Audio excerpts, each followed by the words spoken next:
Welcome to the Not Great Parents podcast. This right here is Not Great Parent Nathan. Hello. And I am Not Great Parent Molly. How are you today? I'm doing okay. Yeah, I was going to say my voice certainly sounds not great. I don't know that I was ever sick, but for those of you who are watching this and not aware what time we film this, because even within this episode, we have some like 3 different filming days. Remember that TV show Lost with all the time jumps? That's what it's going to feel like to people watching this. But at the time that we're filming this was that week we had all the rain. Oh, yes. Right after all the 25-degree weather. Right. I think the pressure changes. I had a lot of sinus pressure. I agree. And I don't feel bad right now, but I think after 4 or 5 days of coughing a lot, my voice is just decided. Kind of raw.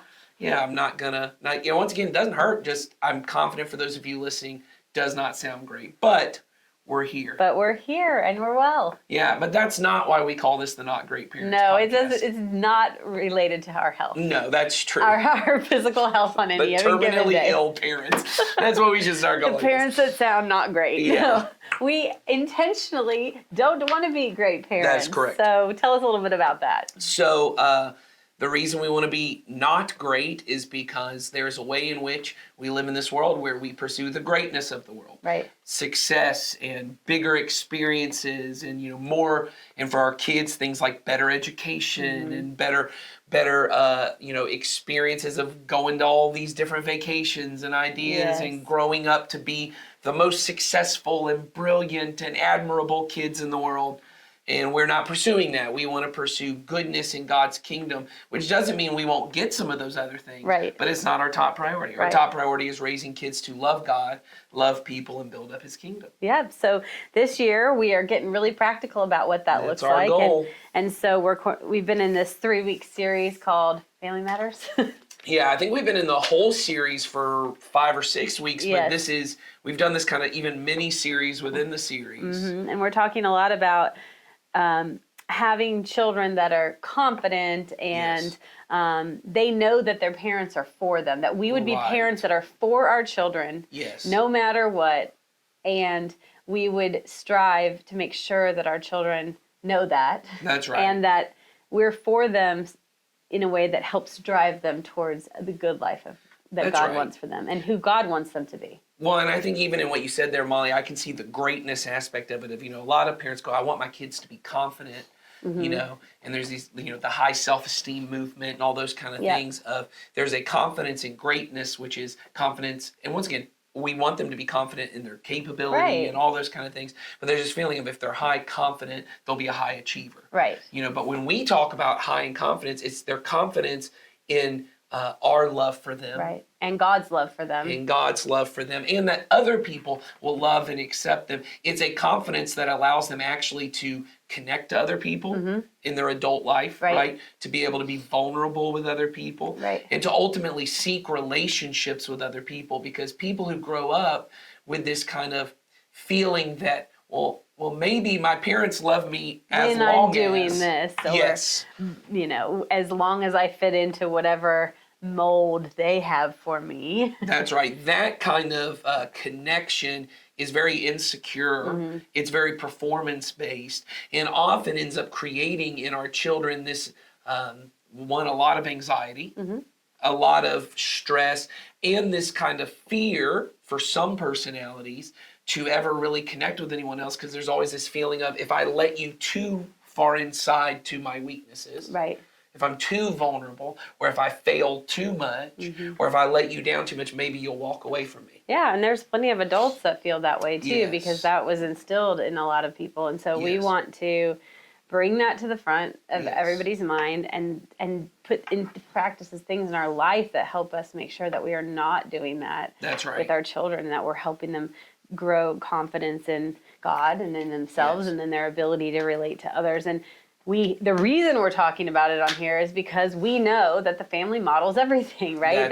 God has his plan, and he uses the family to model what he would want life in his kingdom and in the being with him and to look like. And so we have to steer towards that. That's right. And I think we've been, in the last episode, we talked about this idea, once again, balancing the good, not great, there is a way in which most parents think my job is to set my kid up for success. Right. That's why we said it last week. Was I think my job is to really push you, even give you confidence in yourself. When you might not have a lot of Right. it, expose you to all these new things so you can try everything and see what you're good at. Right, or give you all the skills you need, to kind of become the kind of person who can succeed. And what we said is it may be more important in the goodness of God to teach our kids what it is to fail well. Right. To what is it to make mistakes? What is it to not succeed at something? And maybe even when I sin, as we said, not to teach our kids how to sin, they No. don't need help with that. They No. know how to do that. Nor do we. Yes, but how, when I sin, to confess that, to be vulnerable so that I can know, because it's in those moments when I fail, when I mess up, when I'm at my worst, and someone still loves me and doesn't withhold affection from Right. me and still says, hey, I'm still proud you're my son. I'm still proud for you're my you. daughter. Yeah, I'm still for you. It's those moments that I have a really strong, secure connection. But one of the things that always kind of comes out of that when you talk about teaching them how to fail well, I can feel with a lot of parents, and I'll just say I'm a very success-oriented person. Right. This You're is too. all learning for me as well. Same here. There's this feeling of, oh, so this is just supposed to be some kind of kumbaya, everyone's a loser. Right. And aren't we all happy with our participation Everybody trophies? wins somehow, but really Right. we're all losing. And does this mean I never have any expectations for my kids? And that's not what we're saying. In fact, we're saying you should have expectations for your kids. Yes. But the way in which you have expectations really matters. Right.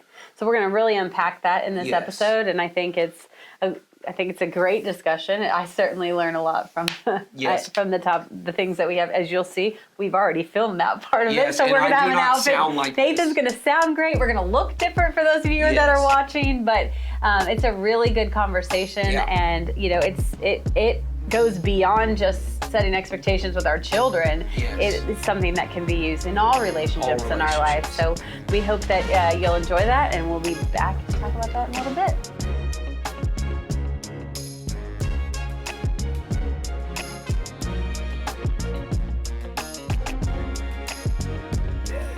We all have unconscious expectations. Yes. There's no way to get rid of unconscious, Right. but you have. But how important is it to make those a conscious thing and that you're actually speaking about them? And I would say in particular, in our case, with your kids, that, every parent has that unconscious expectation of some kind. Yeah. I thought you were gonna do this, or Yeah. I thought it was gonna be this. I've never said it to my kid, and then all of a sudden, a problem. I'm now laying into my kid, and they're shocked because they're like, I didn't know I let you down. I didn't Right. even, you know what I'm saying? Yeah. So how important is it Yeah. in relationships? It's everything. Right. I mean, I just said this to a client the other day. I said, unspoken expectations are just planned resentments. That's good. Let's say that again, so Yes. people, for the people in the back. Which is you. Unspoken expectations are just planned resentments. All right. Because, like you just said, Nathan, if I expect something out of you, but I never tell you, and then you don't come through for me, what right do I have to then hold you to a standard? I'm holding you to a standard that hasn't even been agreed upon yet. Right. And that's, you can easily see how this works out in parenting. I mean, your kid does not have all of the expectations of themselves even, or the knowledge Right. that you have of how to be in the world, and not, take it the spiritual route of what it means to be a follower of Jesus. Right. Our job is to teach those, to express those and say those in ways that aren't just constant, okay, here's a list of rules, but to set them up for some kind of success of saying, here's what is expected of not just you, but me too. Right, This is both what we're ways. all trying to do. That's right. And then now when, expectations don't get met, you've got something to come back to, and you can now talk about it. But if you don't do that, you're frustrating, your kids. You do it to your spouse, you're frustrating your spouse. I expected you to do A, but I never tell you that. Well, I can't do what you don't express. And don't you think when you have these things with a kid, I think there's this, I at least see it in my generation of parents, there's this kind of move towards, well, we should just have no expectations. But there's a level to which it's impossible. I mean, I have to have an expectation for the relationship. The problem that I see with people is when you say I'm not going to have any, and I like the way you said it, you're planning for resentment, because Right. what you're saying is I'm not even going to tell myself the expectation I have for you until you cross that boundary. Now I I'm gonna feel blow it. up. Well, and you just said it, Nathan, when you take that stance of, well, I'm just not going to have any expectations, therefore I'll never be disappointed, you basically have declared I'm a person with no boundaries. And that's not healthy either. No. Right. In fact, I just had this conversation in a session the other day. Somebody, we were talking about, I have all these expectations and they're not being met. I guess I should just give them all up. And I said, well, okay, that's one way of looking at it. And okay, you'll never be disappointed, but you'll also become a doormat that gets walked on all the time. Right. And then you'll be resentful of that. Right. So let's go ahead and decide what your boundaries are. Right. Right. Because you're never going to be able to just throw them all out either. It's not you even know? realistic. It's not It realistic. sounds it's not great. Possible. It sounds great when you're frustrated and when you're constantly being disappointed, but that's not the answer. And I think people love to say, I'm going to lower my expectations. I'm going to whatever. You're really just going to state you're going to, Well, think make through sure they're them realistic. and That's right. create realistic Yeah. ones and communicate them. If they need to be lowered, absolutely, let's lower Sure. them, Right. because you might not have realistic expectations of your Right. kids. I've seen some parents Right. that have some pretty high expectations of their Yes. small children, and I'm like, oh, you need to lower those. That's right. Okay, that's valid.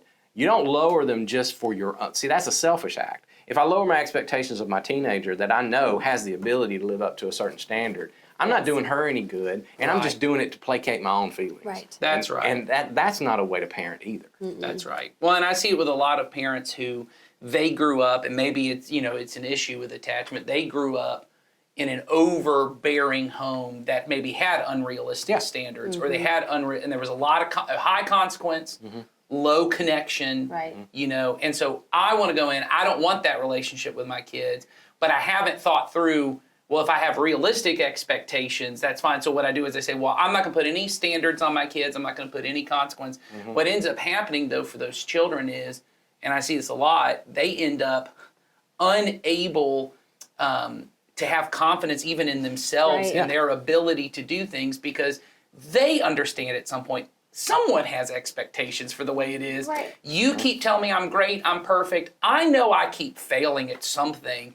The expectations are helpful to my kid. Once again, if they're realistic, and I've stated them, Yeah. because they allow my child to know, oh, I can meet goals. I can Yes. be a productive person. And it also requires your child, if they're in the right sweet spot, your expectations, your child is going to get right up to them and maybe even struggle a bit. And then the struggle is where the growth comes. And the struggle is where they start to hopefully reach out for help. Right. And that's the kind of Because there's child some you want to vulnerability raise. in there. Right. You've got to have some vulnerability in this life or you're not going to make it, or you're going to fry yourself and burn out. And so you've got to get to a point where you struggle, and it's hard, but that's okay. And I ask for help. I become appropriately dependent on people who care for me. Sure. And then I grow past the struggle and I've accomplished something. That's when things start to really take off. Yeah, and and you start to grow in your self-esteem.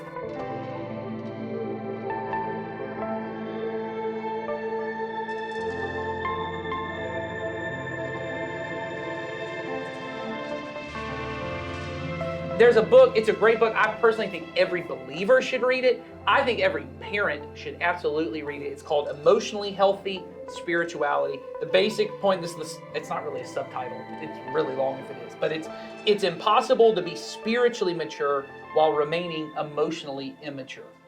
That most of us think, hey, what God wants is for me to have these like spiritual insights and spiritual depth, but God doesn't care how much I am holding bad expectations for the people in my life, and all of this is a part of us. So he gives some rules in this. Pete Scazzaro is his name.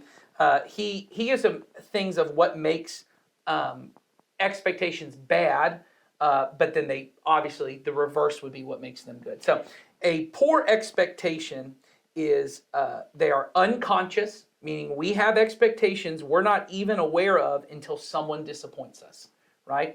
Unrealistic, that we have illusions about others. For example, we think a spouse, a friend, or a pastor will be available at all times to meet our needs.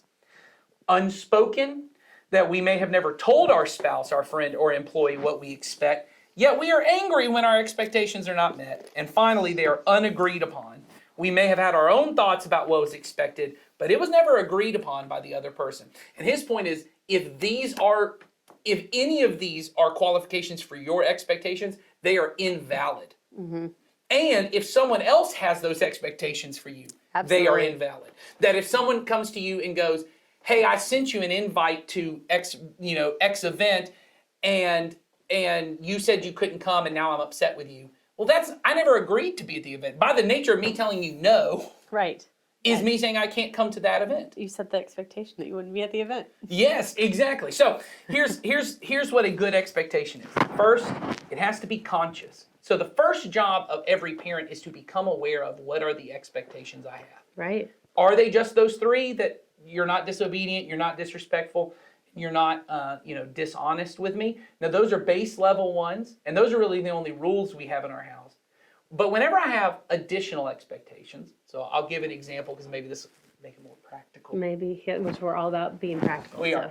What my oldest daughter can stay home alone, Mm-hmm. right? When we go to an event or go to whatever. Right. If it's not something that's church related, we're like, you stay home. If we go to the gym and you don't want to come to the gym today, we're going to go there for an hour. You stay at home, do this. And then I say, but here's what I need done while I'm gone. It's not really like a rule of the house. It's, once again, it's an obedience. It's an obedience within this. Right, Yes. but I give you the expectation. So I said to my daughter, I need you to take all the clean dishes out of the dishwasher, dry them, and put them up. Now, I, bad dad, also had the expectation, which I thought everyone would just assume, that all the dirty dishes would go I into had the a dishwasher. feeling you were going there. And so I come home and I go, The sink's full of stuff. what is this? Uh-huh. Well, I said, maybe you can't stay home anymore because you don't listen to me. You know, blah, blah, blah. And she goes, and maybe your kid has had the same thing. She's like, because this daughter really wants to do everything I ask her to do. I'm imagining your child wiping every drip of Yes. water that was on those clean dishes off before Yes. putting it perfectly placing it into the spot that it goes. That's right. And so I started Because I going, know this daughter. and so my wife says to me, now hold on. And this is just my wife. She goes, she did listen to you because what you said was take the dishes out and put them in the cabinet. You didn't tell her to put the other ones out. Well, everyone just knows if you take them out, there's dirty dishes in the sink. Yeah. Everyone knows. I mean, You know who didn't know? Me. Yeah. Because I was the one who didn't say it. And it Yes. was my job to say it. So I had to say, hey, I'm sorry for getting on you. And Because then- you did exactly what I asked you to do. That was my fault. And next time, where I've kind of gotten to is I go, sometimes I ask you to put the dishes in. And sometimes I go, you know what, I can do that when I get home. 'Cause it's Right. not a huge deal. You did a big help doing this part. So that's a an good example. additional expectation, but I have to become aware, is this what I want? Now, it may go deeper than that. You've got a teenager, and this used to happen a lot. And your expectation is because every Friday night was family movie night. And now they're 15 and they want to go to the movies with their friends. yikes. And you had this unwritten expectation, which is Friday night's mom and baby boy hangout night, and baby boy's 15 now, and you have this hurt that underlying that he now wants to go hang out with a friend or a girl. And he wants, and now you start to feel, oh, where does that come from? So I would suggest for any parent, and I have to do this with myself, and it is very helpful when you have a spouse who you can talk to this about, is why am I so frustrated by this? Right.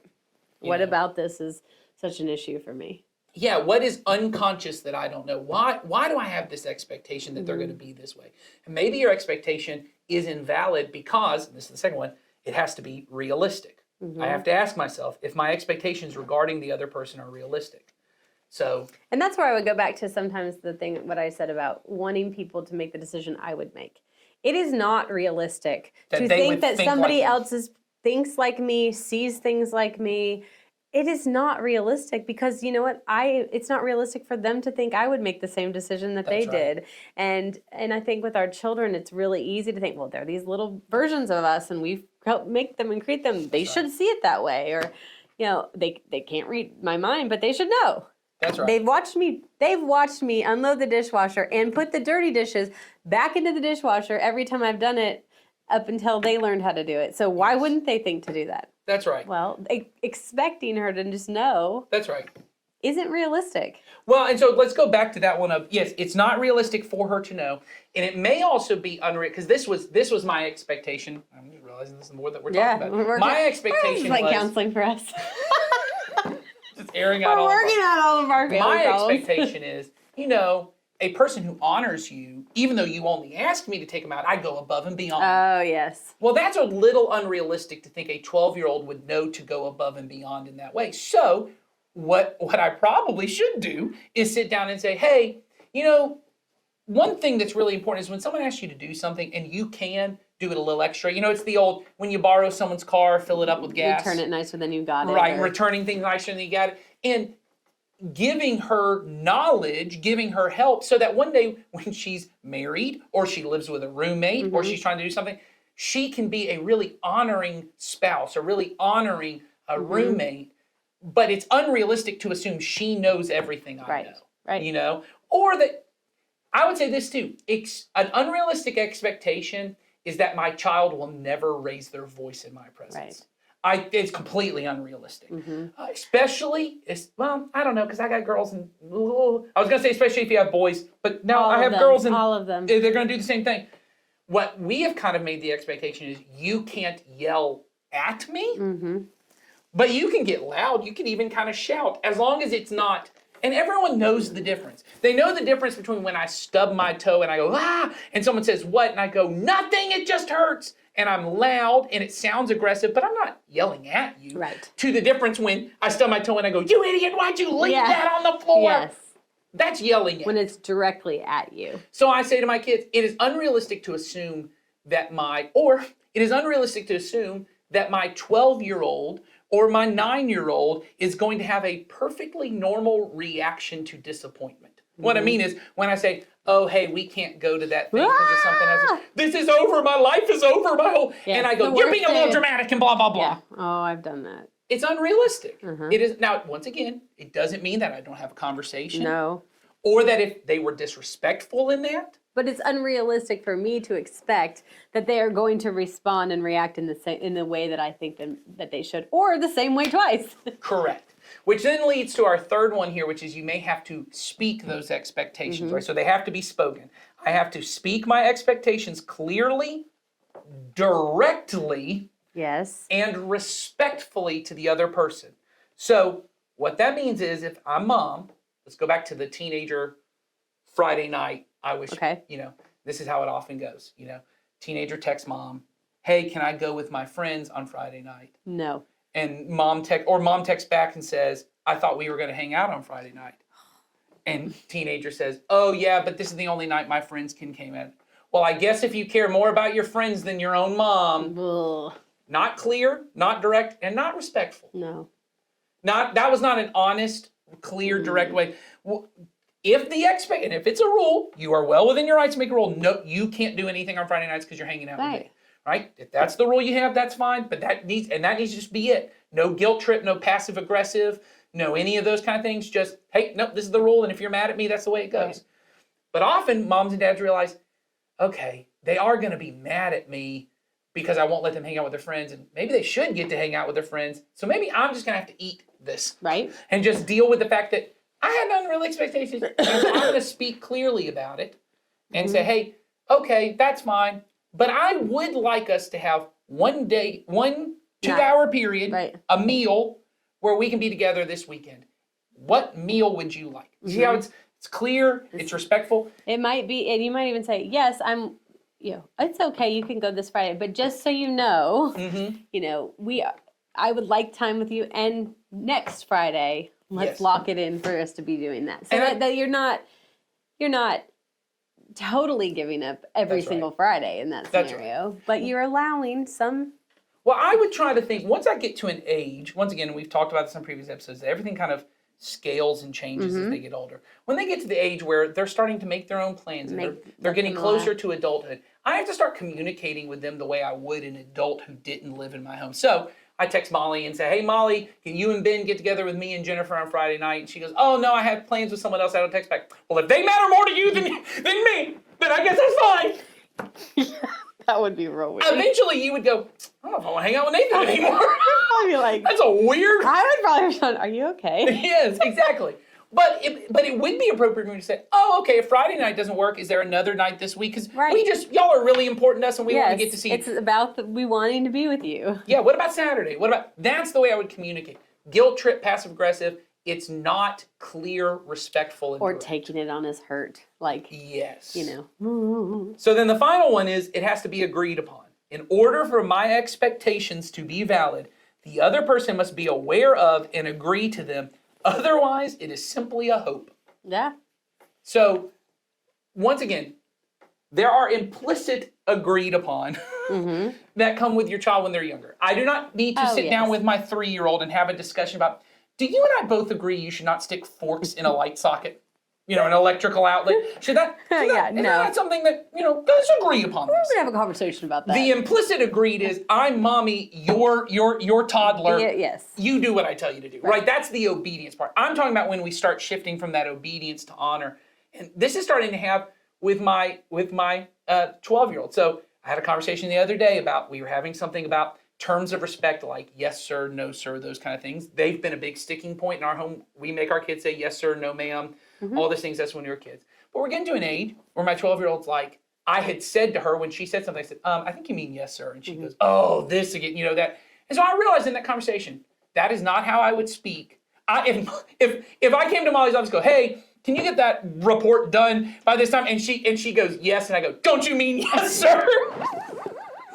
I'm so weirded out by that. But you know what I mean? Yes. It seems right when it's my 12-year-old. And it is right when they're 3, because I'm trying to teach them basic rules of respect and honor and obedience.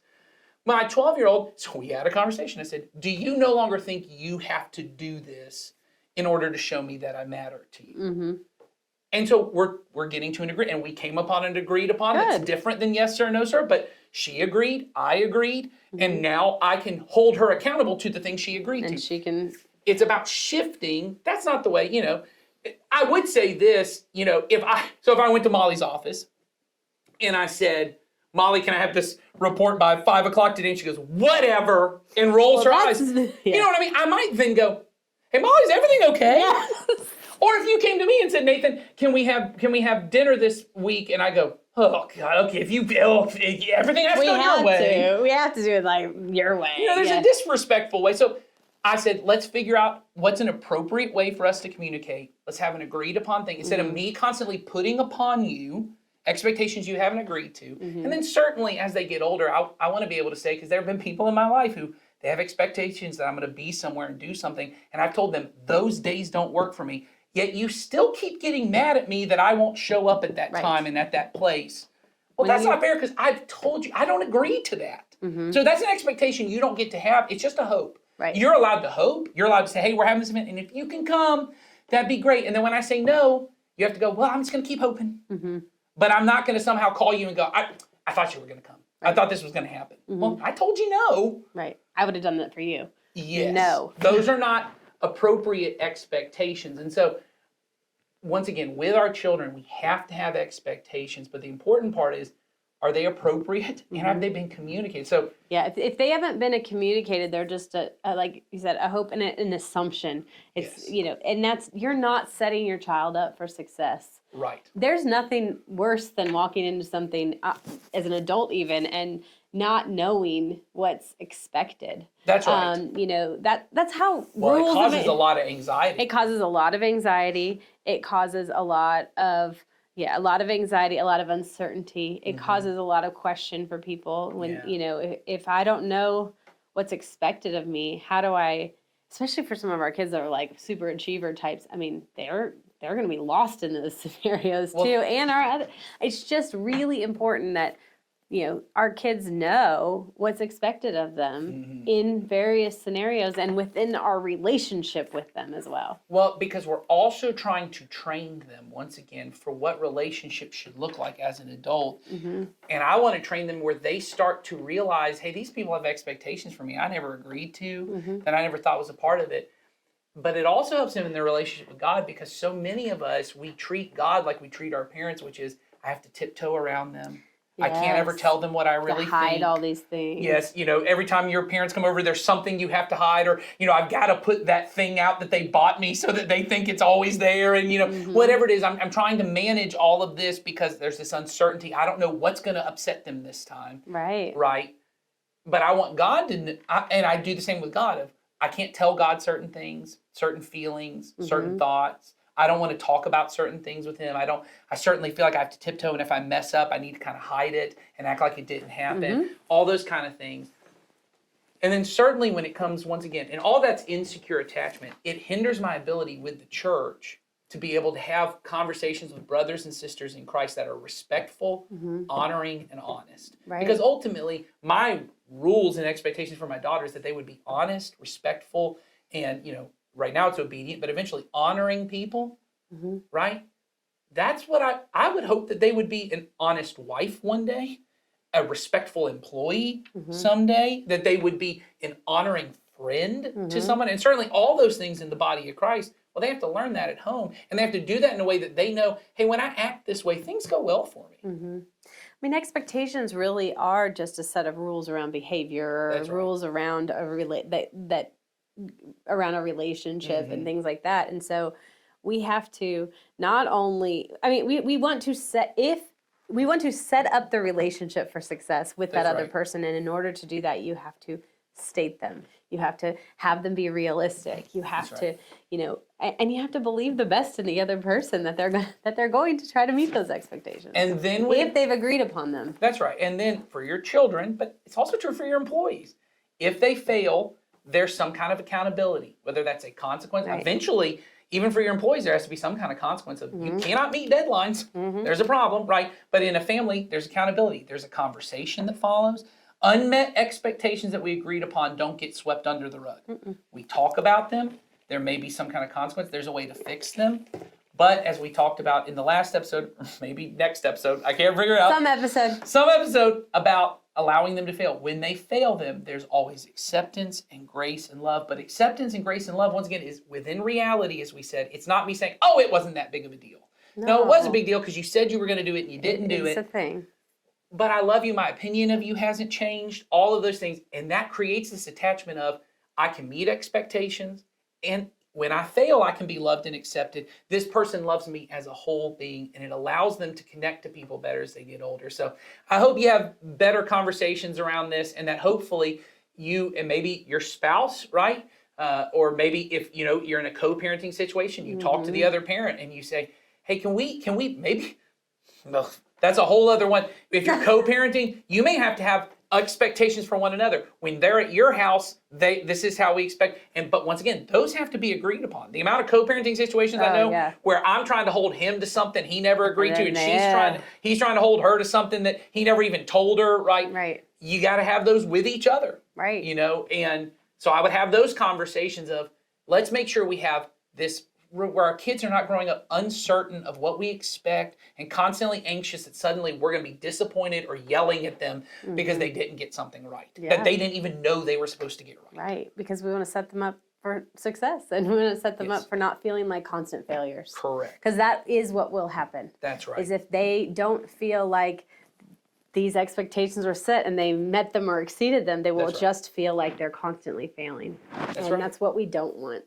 We want our children to have a sense of security and within secure attachment within our family, and it's fundamental in preparing them for the future. It's both things, that I am loved for who I am and what I can do, what I achieve, but I'm also loved even when I fail. That our kids need to know that they're powerful, that they can do things right. When you get a child in from foster care, one of the things they tell you is the two buckets every kid needs is they have a power bucket or a control bucket and a connection bucket. That you have to be filling both up, that they have to know I'm attached and I'm loved and I'm connected, that you want to be with me. The other bucket you have to fill up is I'm capable and I can do stuff and I'm strong. Both of those things have to get filled up. And that's what these 2 episodes have been or are going. Whatever order we end up throwing them out there in. They're going to be, that's what they've been about, is both sides. So if you're watching one and you haven't seen the other one, you got to watch that one. Yes. Or listen to it, or vice versa. Yeah. So, well, thanks for being with us, and feel free to use the link in the show notes to send us thoughts, situations, questions, anything that you want to communicate with us, expectations you have of us. More expectations. But feel free to use that link in the show notes. And then we also should link this book into the show notes. Absolutely. Emotionally Healthy Spirituality. Yes. Great. And it's a good book, and I think it's something that you guys might want to get as well. Absolutely. So, thanks for being with us today, and we will see you next time. Bye.